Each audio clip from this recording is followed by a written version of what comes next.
Il dévale les pentes à près de 70 km/h, se ferait presque flasher au radar. Jean-Yves Blondeau parcourt l'école de Savoie sous le regard stupéfait des automobilistes et promeneurs.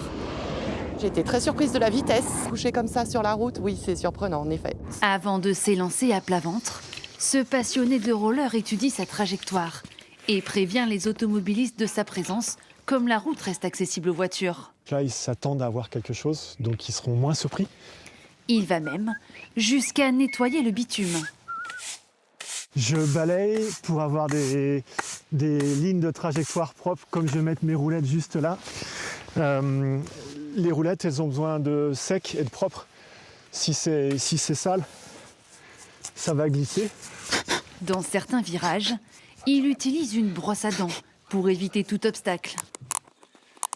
Quand il enfile sa tenue composée de 26 roulettes, Protection d'épaule.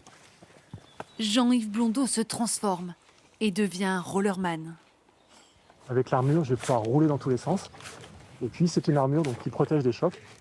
Et donc, je suis un peu plus fort, un peu plus résistant que quand j'étais Jean-Yves. Ce passionné défie le bitume, utilise tous ses membres pour s'orienter dans les virages et dérape pour freiner. Il y a toujours un peu de peur avant de s'élancer et c'est bénéfique. La peur, elle permet de juger les risques qui sont présents pour les anticiper. Il glisse depuis 30 ans avec toujours ces mêmes sensations. Quand je descends sur une belle route bien lisse, on a des sensations de vol. C'est du pilotage d'avion. Pendant ses études de design, il invente ce nouveau sport, puis crée toutes ses armures à la main. Rollerman devient alors célèbre à l'étranger, notamment en Chine, où il a tourné un film avec Jackie Chan. On me disait ça marchera pas, c'est juste du dessin, parce que ça ressemblait à de la BD. Et moi je dis mais je vais essayer, puis on verra si ça marche ou pas. Et quand j'ai essayé, que j'ai vu que ça marchait, bah oui, ça marche, puis on s'éclate. Aujourd'hui, ils sont une dizaine à pratiquer cette discipline.